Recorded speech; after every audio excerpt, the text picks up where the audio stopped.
Hello everyone. Today we talk about how to fix the app of Boomplay. We'll go to settings. Then we click on apps. After that we search the app Boomplay and we click. Then you will on for top.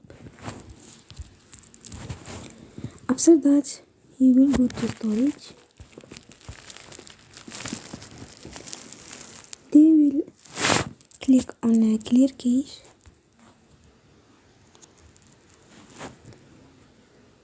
You will go to Play Store and you will update your app. Don't forget to support us by like and subscribe. See you next time and thank you for attention.